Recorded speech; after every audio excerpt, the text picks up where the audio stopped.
Welcome to Thomas, Doubting Thomas, Thomas the twin. We don't know too much about Thomas the twin as twin and why he is called twin. We always deal with the vocation of the apostles at the beginning of our account. And today there's no vocation story. And we're not surprised because the evangelists tell us that they didn't write down everything. They just wrote down some salient points that are helpful to build our faith. We would love to know all the human story, but in Thomas we have a very rich human story, but we don't know the story of his vocation, and that doesn't trouble us. We don't need to lose sleep over it. What counts is he is there.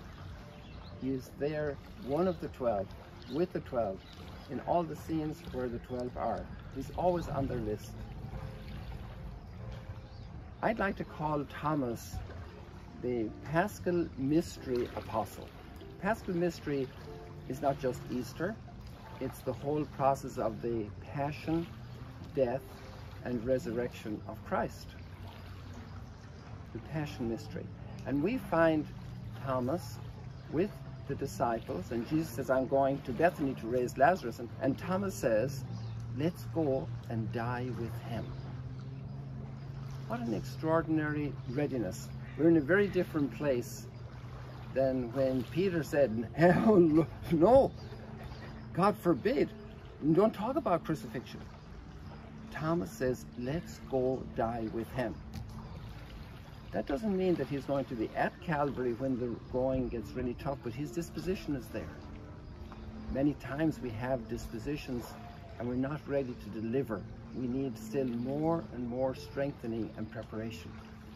And Thomas is one of us. And then we find Thomas at the Last Supper.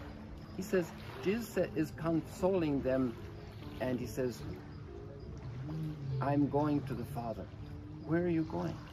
We do not know the way. And what a beautiful text. Lord, we don't know where you're going, so how can we know the way? Jesus answered, I am the way and the truth and the life. No one comes to the Father except through me. If you really know me, you will know my Father as well. From now on, you do know him and have seen him. We have to say thank you, Thomas, for these incredible lines Jesus gave us. Thanks to your question.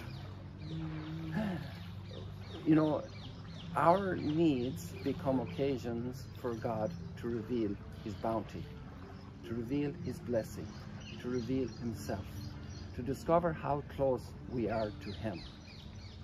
That's at the Last Supper. And Thomas is missing on Easter Sunday for the resurrection. I will not believe unless I put my finger in his nail wounds and my hand into his side. I will not believe. Our famous doubting Thomas. What an incredibly human need. The challenge to believe on the word of others. The demand for signs.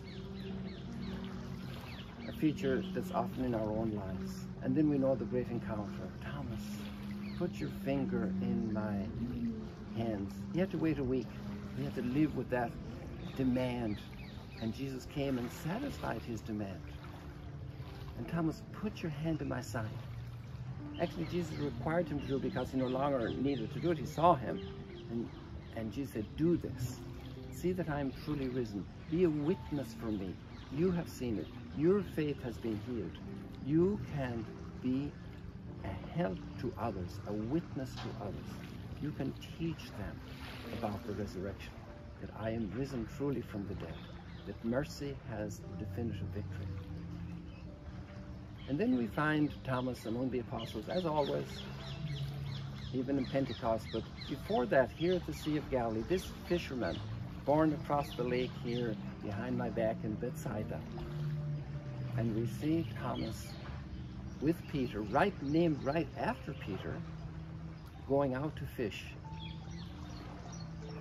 and he is witness to the miraculous catch of fish, 153 fish. What an extraordinary experience of Jesus risen from the dead.